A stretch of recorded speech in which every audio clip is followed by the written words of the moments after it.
জলসিঞ্চন বিভাগৰ নতুন কাৰ্যবাহী অভিযন্তাৰ যোগদান।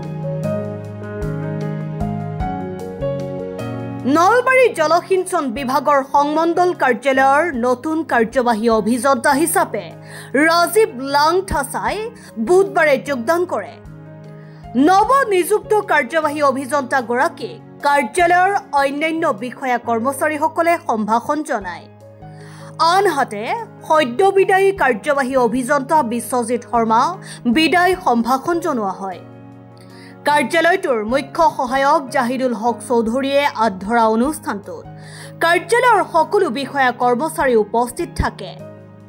বিদায়ী কাৰ্যবাহী অভিযন্তা বিশ্বজিৎ শৰ্মাই মনৰ ভাৱ ব্যক্ত কৰি এটা পৰিয়ালৰ দৰে কাৰ্যালয়ত সকলোকে লৈ কাম কৰিছিল বুলি মন্তব্য প্ৰকাশ কৰে।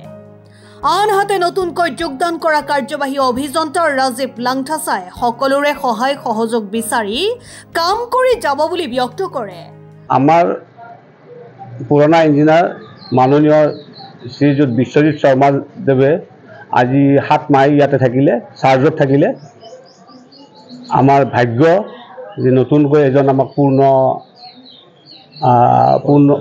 পৰ্যায়ৰ এক্সিকিউটিভ ইঞ্জিনিয়াৰ আমাক ইয়াত নিয়োগ কৰিলে। আজি তেখেত হ'ল ৰাজীৱ লাংথাছা, তেখেতে আজি জইন কৰিলে।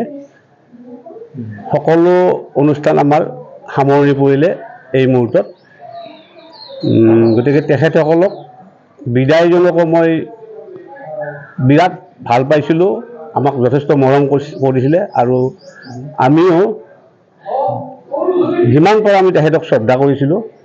কাম কাজত আমি কোনো ধৰণৰ অসুবিধা পোৱা নাছিলোঁ। গতিকে নতুনজনকো সেনেকুৱাকৈ পাম বুলি আমি আশা কৰিছোঁ। তেখেতেও আমাৰ লগত মিলিজুলি কাম কৰিম বুলি আমাক ইতিমধ্যে প্ৰতিশ্ৰুতি দিছে। আমি তেখেতক সহযোগ কৰিম, তেখেতেও আমাক সহযোগ কৰিব। এইখিনিয়ে মই ক'ব লাগে। News desk report, Assam time. ঘৰত আনন্দ আৰু সম্পৰ্কৰ চমক বজাই ৰাখিবলৈ জৰুৰী হৈছে সকলো আনন্দময় মুহূৰ্তত মৰমৰ উপহাৰ দিয়াটো। সেইবাবে মধুশ্ৰী জুৱেলাৰ্ছে আনিছে সকলো ৰঙীন ক্ষণৰ বাবে বিশেষ গহনা।